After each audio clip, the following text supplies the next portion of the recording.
The slash of a sword. Very sharp break that's actually split the whole bone in two. The piercing of an arrow. It must have been absolutely terrifying. The destruction of a castle. These skeletons from an epic battle between Christians and Muslims lay undisturbed in the Holy Land for 800 years. Now, they're back from the dead.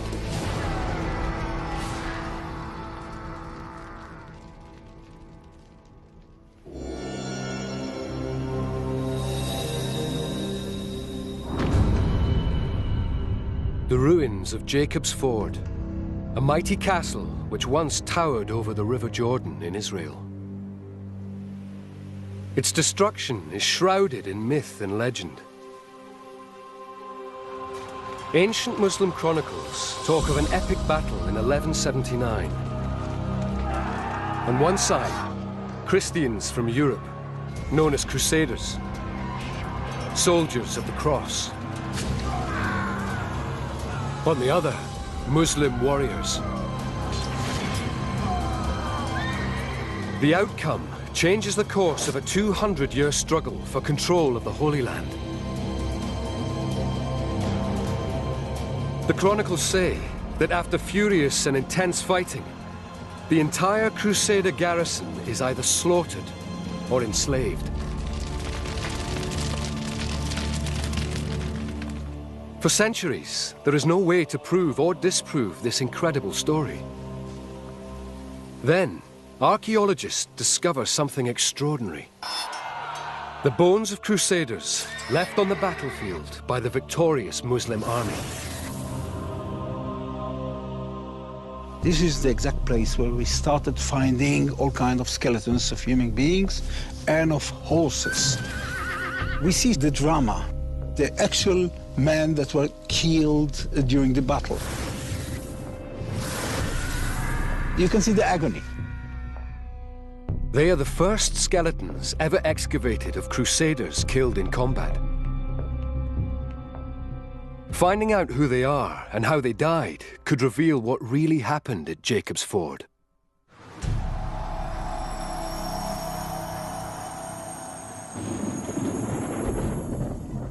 Forensic anthropologist Mick Wazocki, an expert on battle wounds, examines 6 of the skeletons, each one a chapter in the story.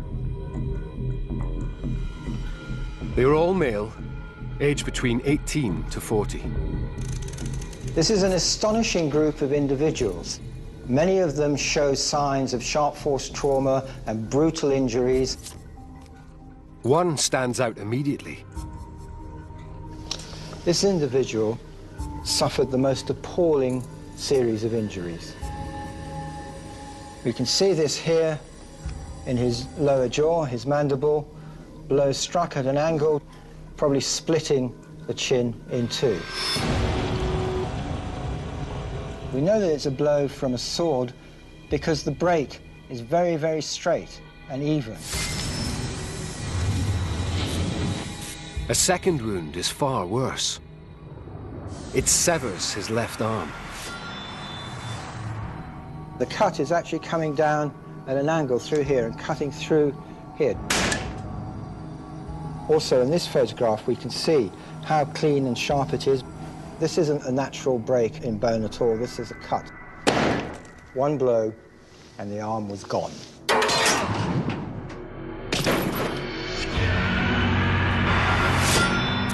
These wounds are evidence of a focused attack on one man. Their ferocity is a clue to his identity. These injuries are typical of hand-to-hand combat. They're all to the front of the body. But he wasn't running away. He was standing and fighting. So it looks as if he was very likely targeted. He might have been recognized as a very powerful warrior that had to be brought down at all costs. The evidence suggests he could be one of the most enigmatic crusaders of all, a Templar knight. According to the Muslim chronicles, the men garrisoning the castle are led by 80 of these holy warriors. The Knights Templar are a group of warrior monks. They're people dedicated to the defense of the Holy Land. They took vows of poverty, chastity, and obedience. But the crucial difference is they fight the devil with swords, while monks will fight the devil with prayer. Templar Knights are men of noble birth, trained as warriors, from as young as 12.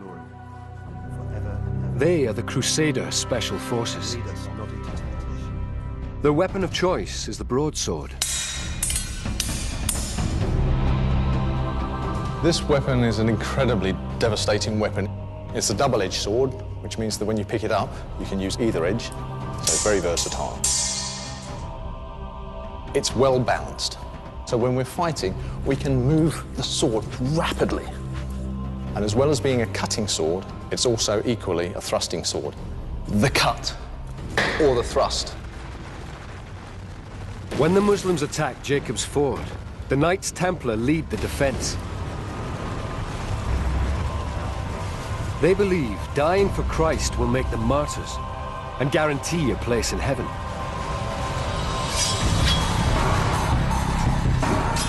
Their unshakable faith would keep them fighting, even through terrible injuries.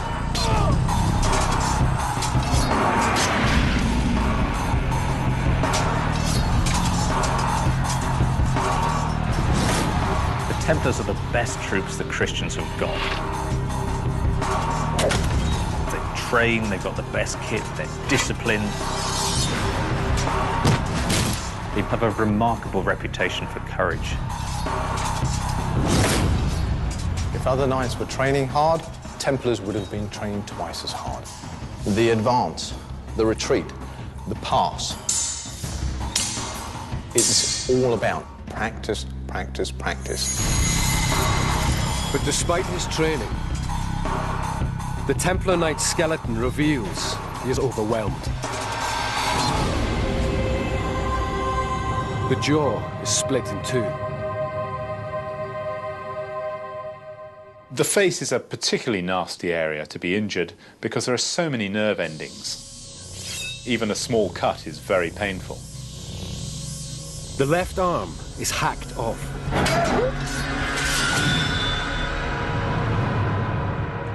The weapon responsible is most likely the Muslim scimitar. This is a real cleaving weapon, swinging through, cutting. With the curved blade, a smaller area of the blade hits home first, which means that all the force of the blow hits on that singular point, then it just widens the cut as it draws through.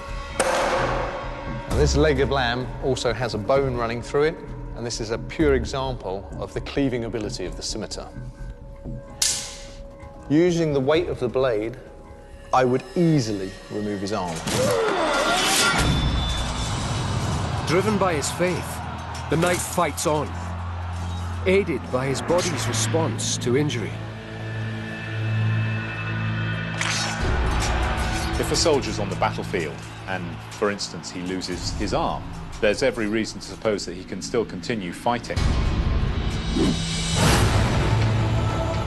Physiologically, the mechanism allowing them to do that is the adrenaline that's pumping around their body, constricting the blood vessels from the wound, reducing their concept of pain, pushing them on to fight.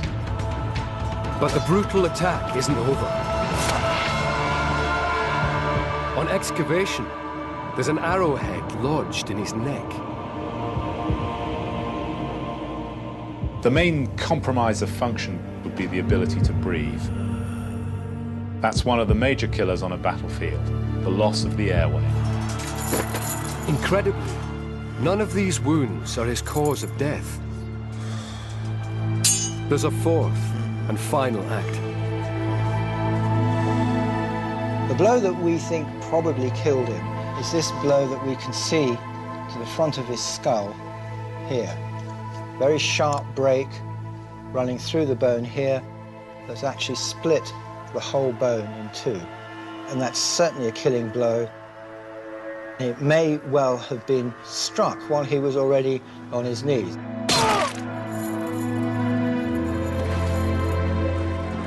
The Templar Knight's death is like an execution.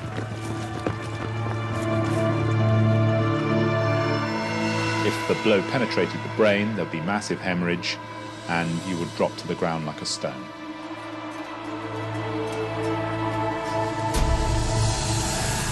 His violent martyrdom is evidence that the savage fighting described in the Chronicles is accurate.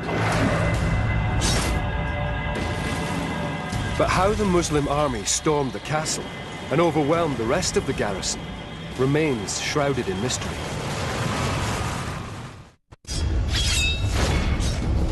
According to the Chronicles, the Crusaders butchered at Jacob's Ford die as a result of a single fateful decision.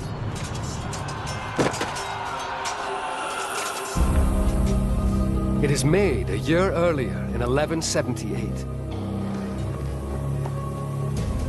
The balance of power in the Holy Land is evenly poised. The Christian leader is Baldwin IV, the leper king of Jerusalem.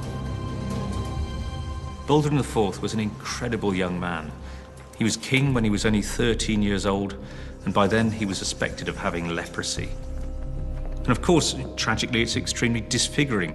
And yet, in spite of this painful, debilitating illness, he held on to the crown of Jerusalem. Baldwin's most aggressive troops, the Knights Templar, pressure him to build a super fortress on the edge of Muslim territory. This is the place, Jacob's Ford. It's a provocative act. From here, the Crusaders can attack the Muslim capital, Damascus, just a day's march away. The plan is to build an expensive and impregnable castle, fortified by two huge circular walls. The castle was intended to be big, bigger than any castle which was built in this part of the world and in Europe at the time.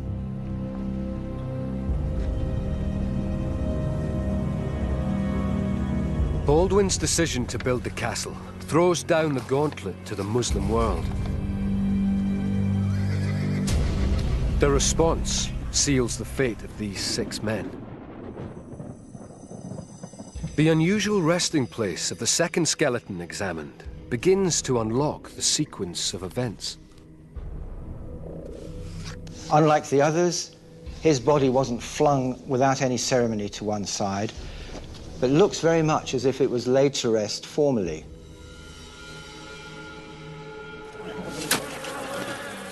If there was time to bury this man properly, he must have died before the Muslims stormed the castle. His bones could explain why. This is his collarbone. This is a collarbone from one of the other Jacob's Ford warriors. If we just compare the two, you can see the size difference quite clearly. This was a very big man. His body is also very muscular. If we look at his humerus, that's his upper arm, you can see that it's very strong development of muscle attachment sites. We can see this very large area of swelling. And when muscles attach into the bone, and then that muscle is used over and over again, it'll cause the bone to grow more. Everything about his physique suggests he's a powerfully built warrior. But his bones show no sign of the combat injuries typical of a fighter.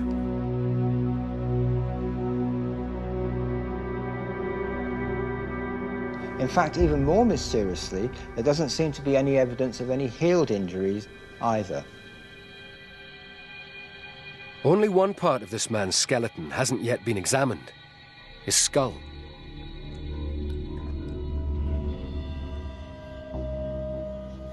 Well, this is even more mysterious. There is this area here at the base of the skull where we've got a semicircular fracture and a radiating fracture leading away from it.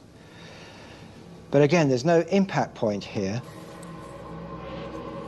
The damage to the skull was not caused by a violent blow, but most likely by the wear and tear of being buried for 800 years. With no combat injuries anywhere on his body, this man is an unlikely warrior. Another clue offers a different explanation to his identity. He's got very strong development where ligaments hold your collarbone in towards the neck muscles. This suggests a rotary movement of the shoulders. He was using both his arms, movements in this direction, perhaps lifting weights as well. This insight suggests he's one of the castle's most valued non-combatants, a stonemason. Medieval stonemasons serve a back-breaking 7-year apprenticeship to master their craft, skills essential for building castles.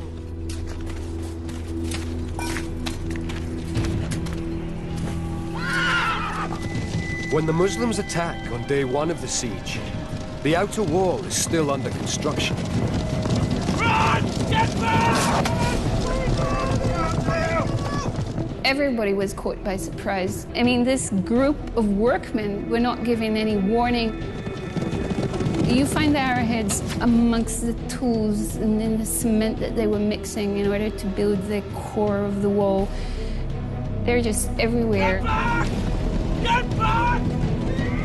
I would think that in order to protect yourself, you would take your hoe, your pick, whatever you were working with, and try and defend yourself with it. Hurry, come on! Come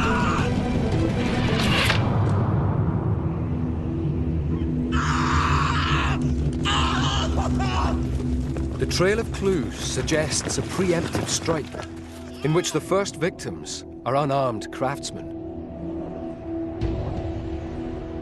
It's most likely the stonemason dies from a serious arrow wound to soft tissue.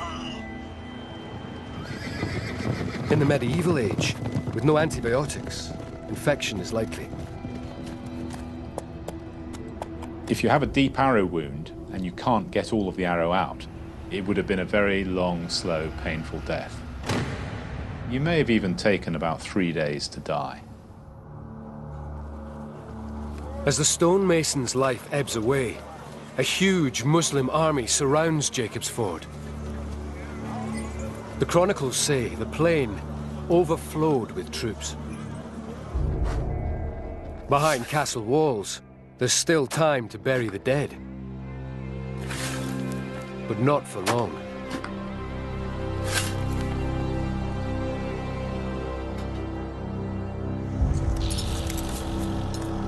The fate of Jacob's Ford is now in the hands of the great Muslim leader, Saladin. Saladin was incredibly charismatic, but he's also extremely tough. He's determined to destroy Jacob's Ford. It's been built in his lands.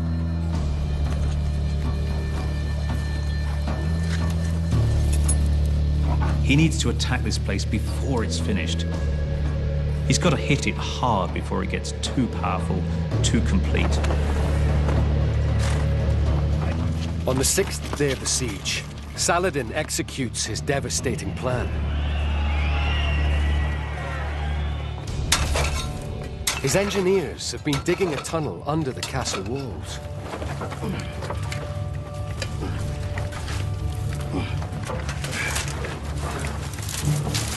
The tunnels were not intended to let the soldiers, the Muslim soldiers, in, but to make the walls collapse. The only hope for the men trapped inside the castle is King Baldwin, who is gathering reinforcements nearby. For Saladin, it's a race against the clock. Time was short. Saladin is pushing his men to finish it as fast as possible. To bring down the castle walls, they will burn away the tunnel's wooden support props. Richard, man the wall. When all the burning materials will be consumed, the wall will collapse. The final ingredient is likely to be naphtha, an early form of gasoline used by the Muslims.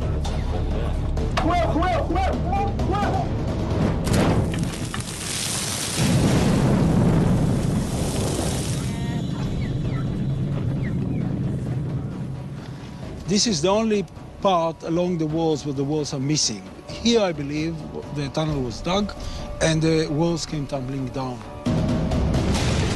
The Muslim chronicles describe the moment. The wall crumbled.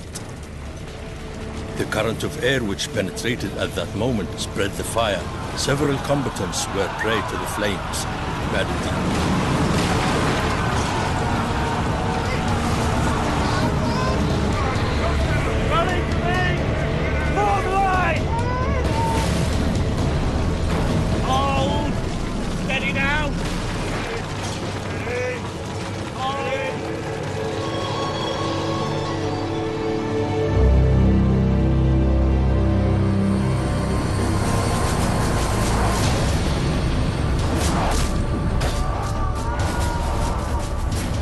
The collapse of the wall allows Saladin's warriors to storm into the castle. The battle is now decided in just a few hours of savage hand-to-hand combat. 4 more skeletons have stories to tell, each one a chapter in what happens next.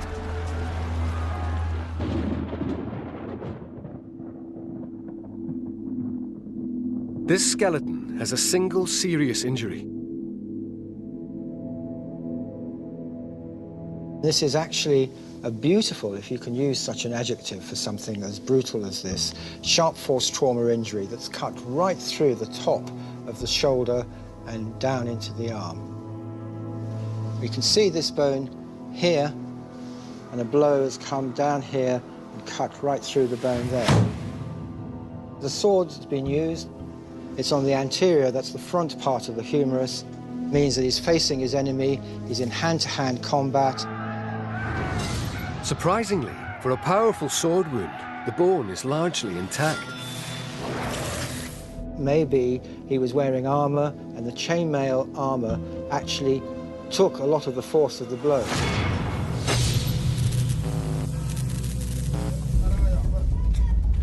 If this man wears chainmail, it's possible he is a Templar sergeant. Rigid, man the wall.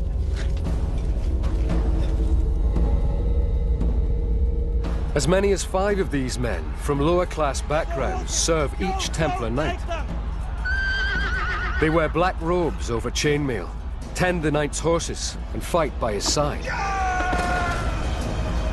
The Templar sergeants are an integral part of the knight's fighting force. These men take the full vows of a Templar and are just as battle-hardened.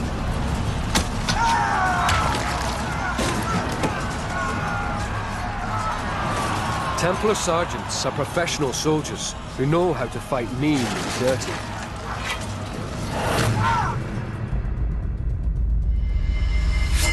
When you have the press of battle, you've got bodies upon bodies pressing on you, you're in a very restricted area. Here, I'd use the pommel.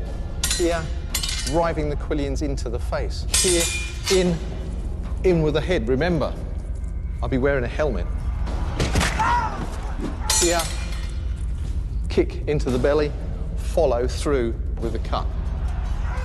If you can't fight with the close quarter combat, then you're only half a swordsman.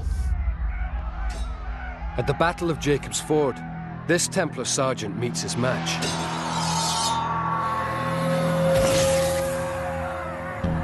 The blow which downs him is a medieval classic. In many medieval battles, they have found a large number of wounds to the left side of the body. The majority of people were right-handed, and when they executed a downward blow, most of them would be to the left side of the body. This would be a terrifically painful injury.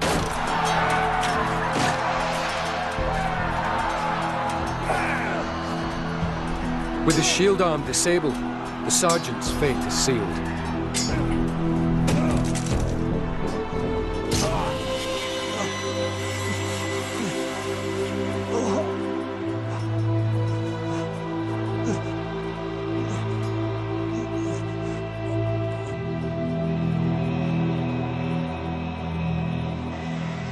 Unlike the Templar sergeant, Many of the other Crusaders trapped in the castle are not experienced soldiers. The next skeleton examined reveals their fate.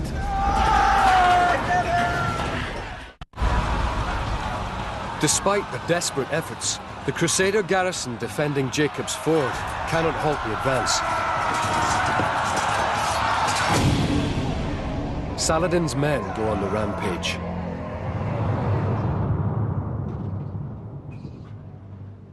This person was found splayed out on the ground, one arm flung out.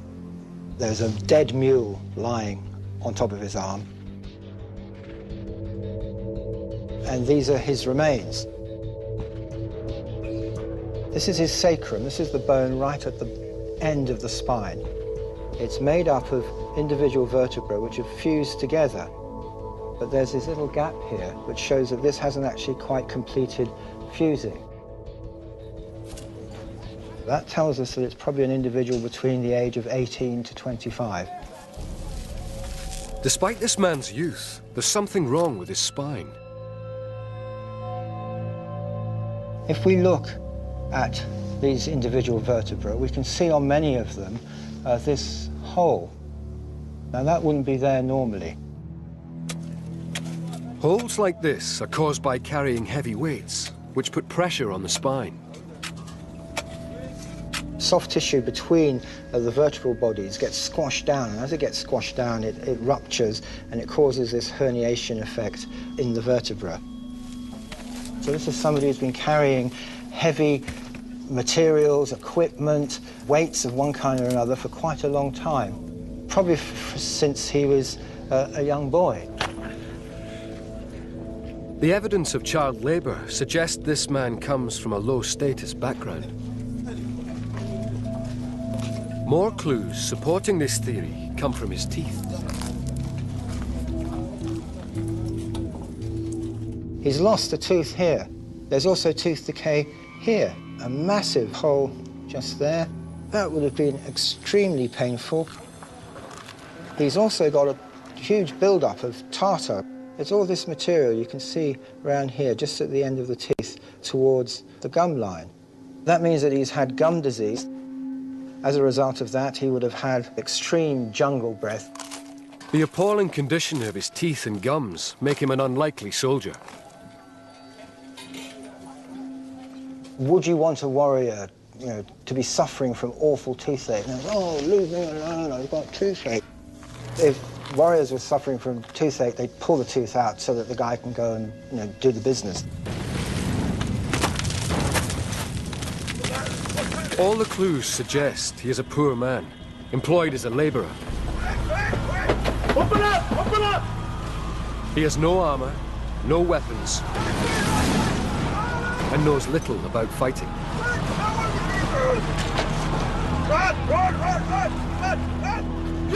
But when the wall comes down, even a young laborer with bad teeth finds himself on the front line.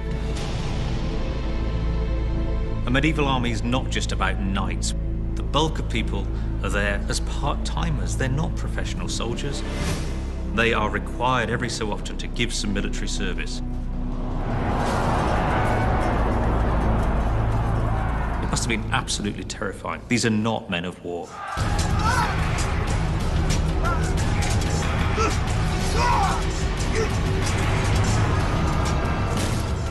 People from all levels of society signed up for the crusade. You've got knights, you've got churchmen, peasants. They're a small group of Western Europeans who come over and conquered effectively an alien territory. At times of invasion, everybody is going to have to get involved.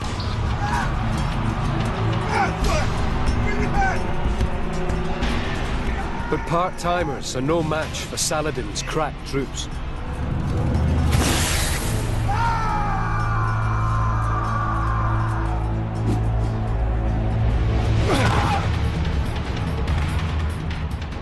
I don't think that the Muslim forces of Saladin differentiated between warriors, those who were carpenters, blacksmiths, masons. They just went through and killed whoever was in their way.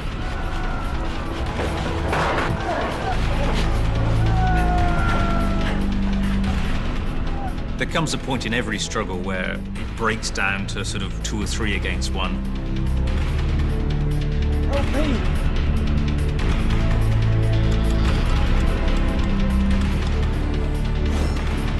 It's a truly hellish scene.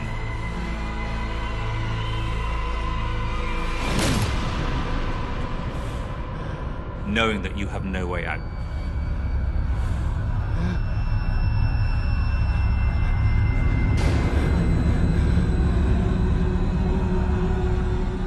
You are absolutely pinned. There are no injuries on the young labourer's skeleton. This suggests he dies from a flesh wound.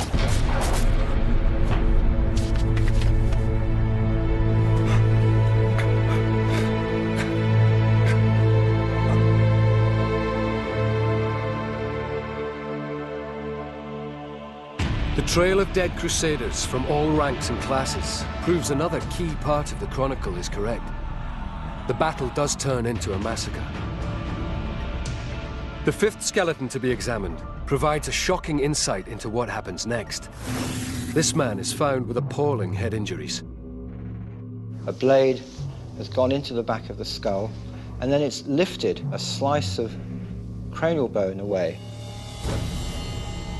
There's a blow to the left rear side of the skull, taking away a huge slice of bone, exposing some of the brainy matter underneath. And then another blow to the top of the skull here, lifting this piece of bone away.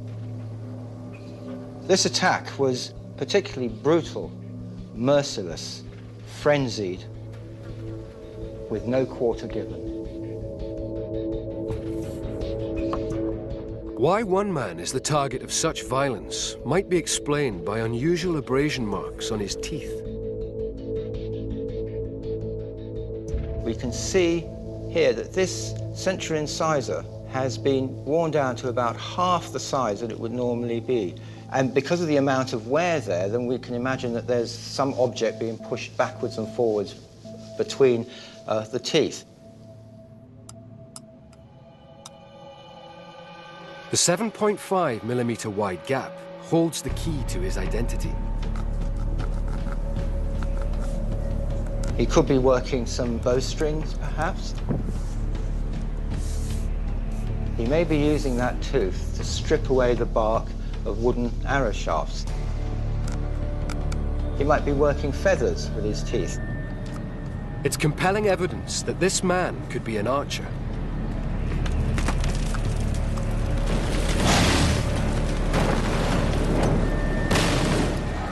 Crusader archers come from ordinary backgrounds and train from childhood to become deadly marksmen.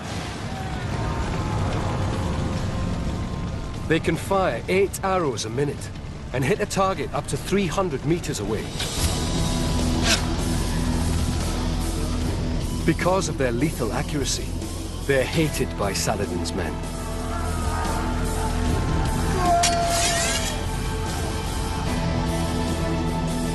In the final stages of the battle, I suspect many of them were simply butchered by the Muslims. The ferocity, the fervour of war at that moment means that the chances of them pausing and taking prisoners were quite low.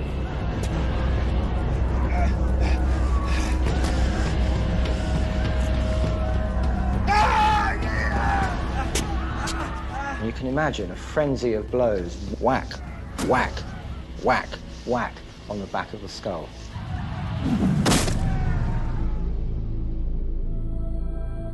They wanted to make sure this guy was dead.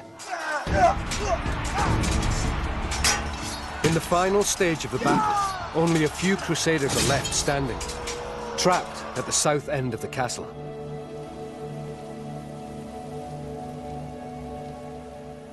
They locked themselves behind the barricades, behind the makeshift walls, and they tried to defend themselves.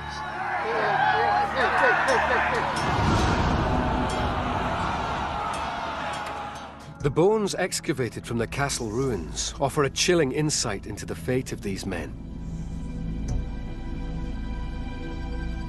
This is a very enigmatic skeleton. In the corner of his right arm and elbow, there was this object here, a mass of coins, very likely held together in a purse. The coins are the first clue to who this man is. We can say that he was of a relatively high status because he is holding a tremendous amount of money. I mean, this is not small pocket money that any laborer, carpenter, blacksmith would have in his pocket. His cause of death confirms this is no ordinary crusader. It reveals that Saladin's men single him out for special treatment.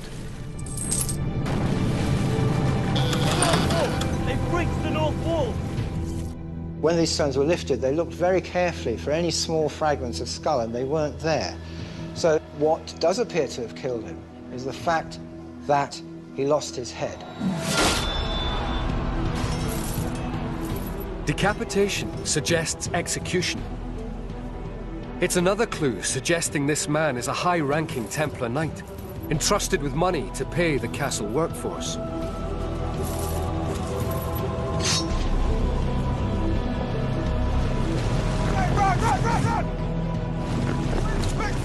His skeleton tells a gruesome story of his final moments.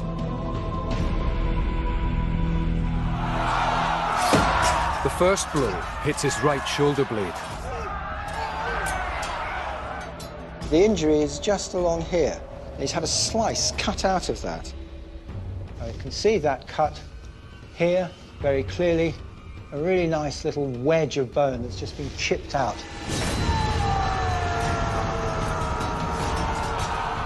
The next injury is to his right arm. He's taken a chunk out of his radius at this angle here, coming down close to his wrist.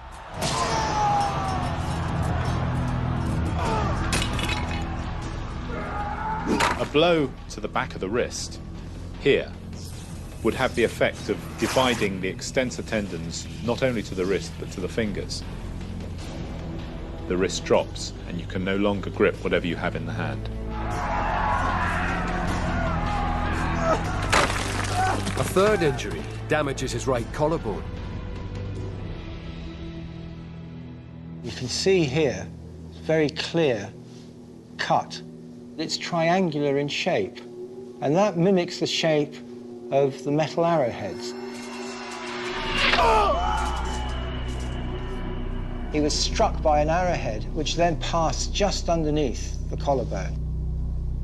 So it's come in at an angle here and just passed underneath and was probably lodged in to his shoulder joint. He may have just broken the shaft off and carried on fighting.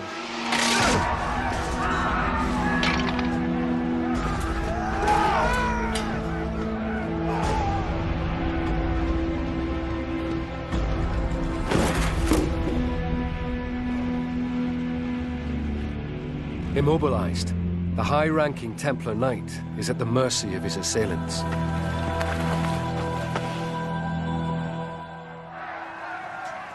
His trapped comrades still have one extraordinary card to play. More bones recovered from the site suggest they respond with an act so brave, it verges on insanity.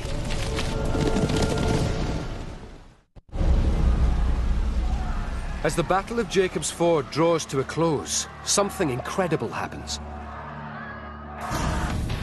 The evidence comes not from human, but animal bones.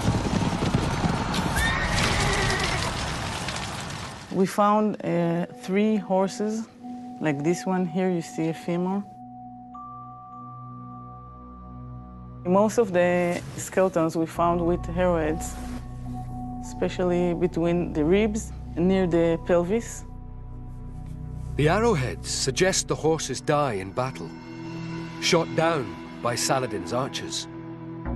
At Jacob's Ford, we found peculiar kite-shaped arrowheads. They're used mainly for hunting large game, and they were used in the battlefield against horses.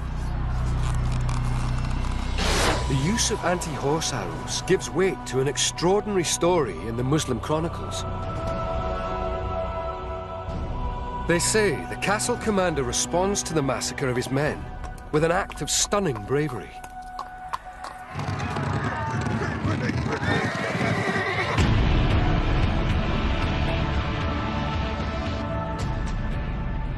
In the desperation of closing stages of the battle, it's quite possible a number of the knights tried to break out. A final death and glory charge against the Muslims encapsulates the motivation of the Templars, their determination, some might say fanaticism.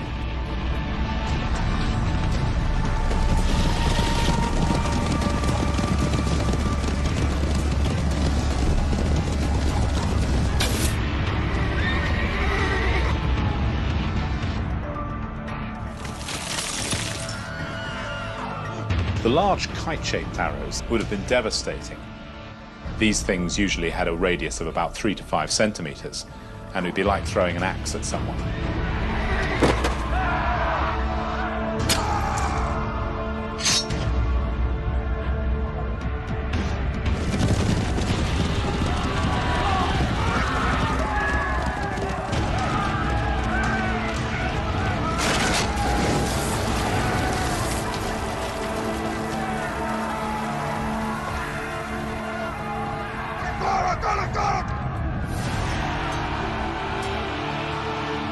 But although heroic, the commander's horse charge is an act of desperation.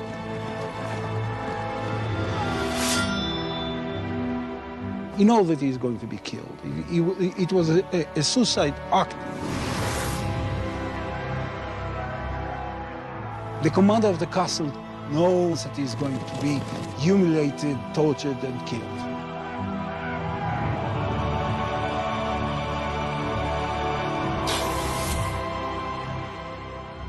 The chronicles say, he threw himself into a hole full of fire, and from this brazier he was immediately thrown into another, that of hell.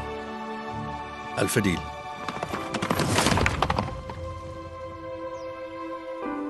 I tend to ask myself if what the commander of the Templars did is an act of bravery or act of cowardice, because when he killed himself and he committed suicide, he left the whole army without a commander.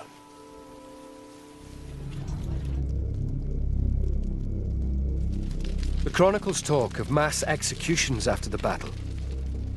Now is perhaps when the high-ranking Templar knight meets his end. Executions after a battle send a number of messages to the enemy. They show that you have triumphed over them. You are showing no quarter, no mercy. This is what will happen if you resist us.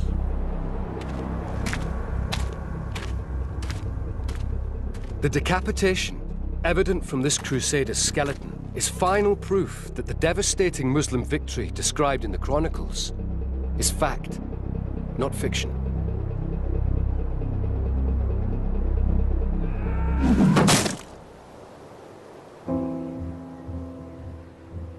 News of the massacre reaches King Baldwin before his relief army arrives at Jacob's Ford.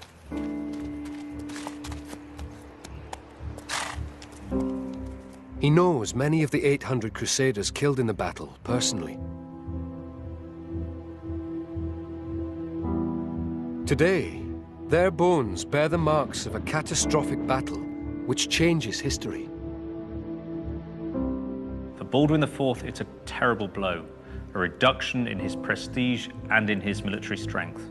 It allows Saladin to increase the pressure on the Christian lands, pressure that will grow and grow, and in 1187 allow the Muslims to recover Jerusalem.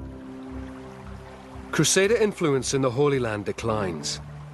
In 1291, the Muslims force them out completely.